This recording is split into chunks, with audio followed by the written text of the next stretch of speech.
This is Dinesh Gangasani. Welcome to my channel. Think about this.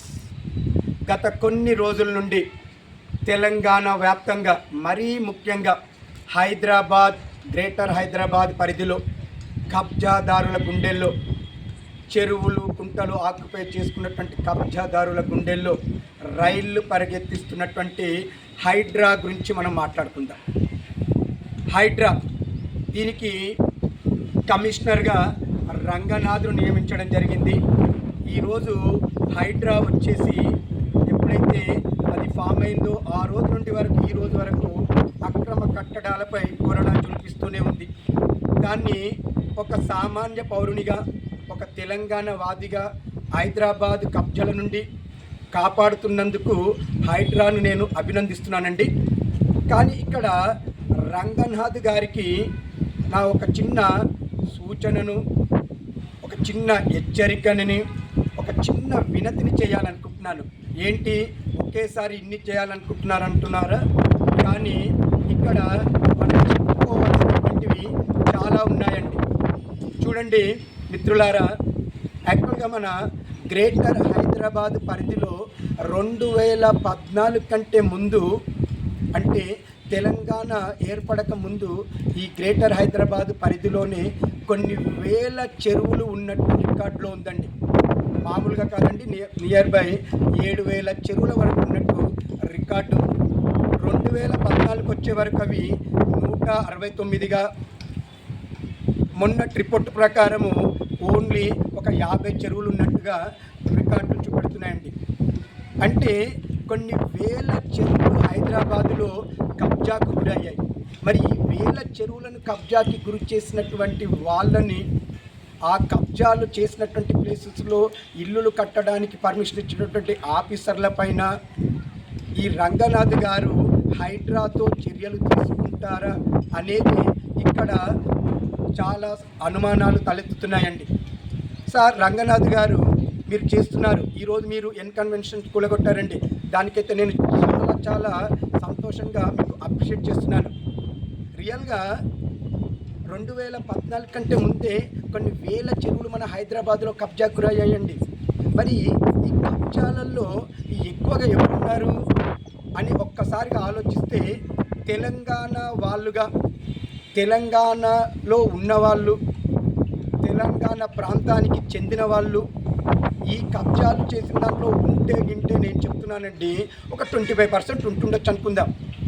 కానీ 75% అండి ఇందులో కబ్జాకు పాల్పడిన వాళ్ళు ఆంధ్ర పెత్తందారులేనండి.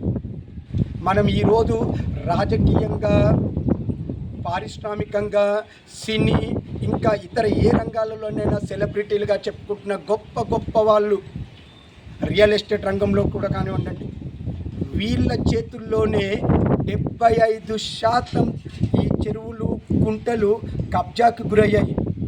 మరి వీళ్ళ మీద మీ చర్యలు ఎంతవరకు తీసుకుంటారు? ఈరోజు మీరు కన్వెన్షన్ మీద తీసుకున్నటువంటి చర్యలాగానే ఈ చర్యలు కూడా ఇంకా కంటిన్యూగా ఉండాలని, ముందు మీరు ఎవరి మీద మొదలు పెట్టండి అంటే, మీరు ఈ 75% ఆక్యుపై చేసుకున్నటువంటి ఎవరైతే ఈ ఆంధ్ర పెత్తందారులు ఉన్నారో, ఇంకా చెప్పాలంటే ఆంధ్రాలో కొన్ని సామాజిక వర్గాల వాళ్ళే, మరి వాళ్ళ పేర్లు చెప్తే బాగుండదు, బలమైన సామాజిక వర్గం వాళ్ళు మాత్రమే ఈ కబ్జాలు చేశారండి.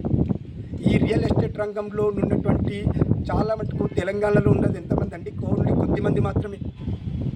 ఈ చెరువులు కుంటలు ఇలా హైదరాబాద్ని భ్రష్టు పట్టించి కబ్జా కోరలోకి నెట్టినటువంటి ఈ ఆంధ్ర పెత్తందారులు, ఎలాగైతే మీరు ఈరోజు కన్వెన్షన్ ఒక ఆంధ్ర పెత్తందారు అయినటువంటి నాగార్జునది కూలగొట్టారు, ఇలా ఫస్ట్ వాళ్ళ నుండే మొదలు పెట్టండి. తెలంగాణ వాదిగా నేను మీకు అప్రిషియేట్ చేస్తానండి. ముందు వాళ్ళ నుండి మొదలు పెట్టండి. ఇదే ఆంధ్ర పెత్తందారులలో టీడీపీ, జనసేన, వైఎస్ఆర్సీపీ, ఇంకా అక్కడ ఎన్ని పార్టీలు ఉంటాయో ఆ పార్టీలకు సంబంధించిన లీడర్లు అయ్యి ఇక్కడ ఏమి కబ్జా చేస్తారో వాళ్ళన్నిటినీ కూడా మీరు ఆక్రమణలను తొలగించి తర్వాత రండి. ఎవరి దగ్గరికి రండి? తెలంగాణ వాదుల దగ్గరికి రండి. తీయండి. తెలంగాణ వాదులలో ముందు మీ పార్టీ నుండి మొదలు పెట్టండి, కాంగ్రెస్ నుండి మొదలు పెట్టండి. రేవంత్ రెడ్డి గారు ముందు మీ పార్టీ నుండి మొదలుపెట్టేలా ఆజ్ఞాపించండి. తర్వాత మీరు బీఆర్ఎస్ దగ్గరికి వెళ్తారా, ఇంకా ఏ పార్టీ దగ్గరికి వెళ్తారా వెళ్ళండి, అందరికీ కూలగొట్టండి, అప్రిషియేట్ చేస్తామండి మేము. ఇంకా చెప్తున్నాను, కమిషనర్ గారు, హైడ్రా కమిషనర్ గారు, మిమ్మల్ని అపాయింట్ చేసినటువంటి రేవంత్ రెడ్డి గారు ఒక మాట చెప్తుంటారు, దమ్మున్న మొగాడివైతే అని ఒక మాట చెప్తుంటారండి. సో కమిషనర్ గారు, రంగనాథ్, మీకు దమ్ము దగ్గులు ఉండాల్సిన అవసరం ఏం లేదండి.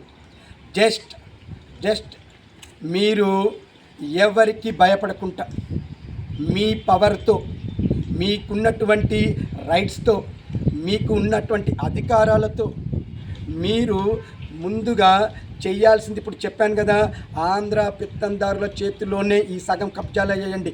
వీళ్ళ నుండి మొదలు పెట్టండి. ఆల్రెడీ పెట్టారనుకోండి ఒక 2, ఇంకా చాలా ఉన్నాయండి. ఈ 2 శాంపుల్గా అనుకుంటాను. ఇంకా మీరు చేయాల్సింది 75% వరకు వాళ్ళదే ఉందండి. తర్వాత ఏంటారవ్వండి, మన పొంగులేటిది కూలగొడతారా, కేటీఆర్దా, వీళ్ళు కూడా కబ్జా చేస్తారు, మన తెలంగాణ వాళ్ళ దగ్గర తర్వాత రండి. ముందు అసలు చెప్పాలంటే ఈ చెరువులు, గుట్టలు కబ్జాలు అయ్యాయే అప్పుడండి.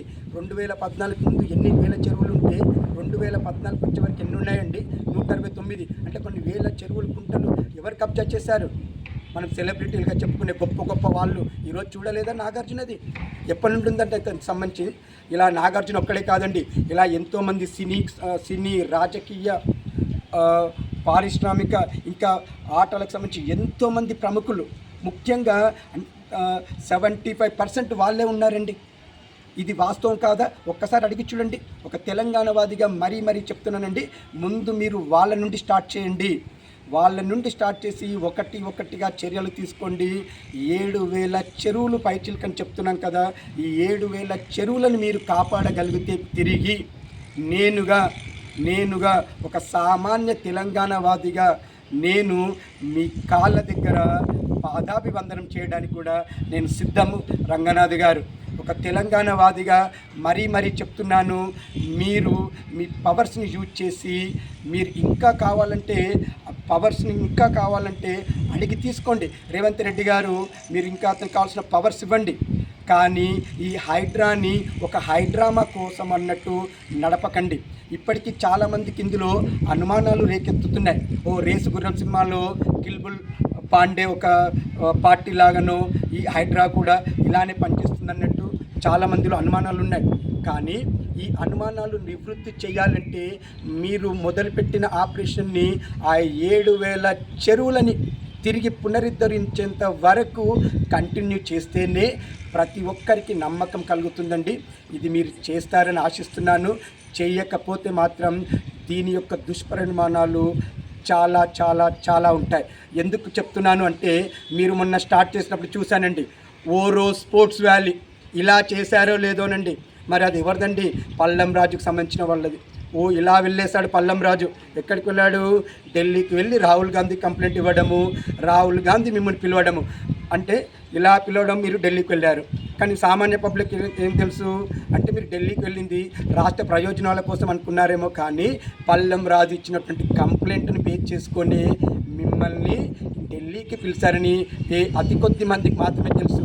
ఇలా ఒక్క కన్స్ట్రక్షన్ కూలగొట్టినందుకే ఇన్ని తలనొప్పులు ఉంటున్నాయి కదా. ఒక్కసారి చూడండి, ఈ ఆంధ్ర పెత్తందారుల కన్స్ట్రక్షన్స్ అన్నీ కూలగొట్టే వరకు మీరు ఆగకండి. ఇలా చేయండి. వాళ్ళు ఎన్ని ఒత్తిడులు చేసినా, ఒక తెలంగాణవాదిగా నేను చాలా విషయాలలో మీ పరిపాలన నేను వ్యతిరేకించిన, ఈ ఒక్క విషయంలో మాత్రం రేవంత్ రెడ్డి గారు మీకు నేను సపోర్ట్గా ఉంటాను. కానీ 7,000 చెరువులని మాత్రం మీరు కంపల్సరిగా పునరుద్ధరించాలి. ఏ ఒక్కరి అక్రమ కట్టడాన్ని కూడా ఆక్షేపించడానికి లేదు. ప్రతి ఒక్కదాన్ని మీరు నిర్దాక్షిణ్యంగా కూలగొట్టవండి.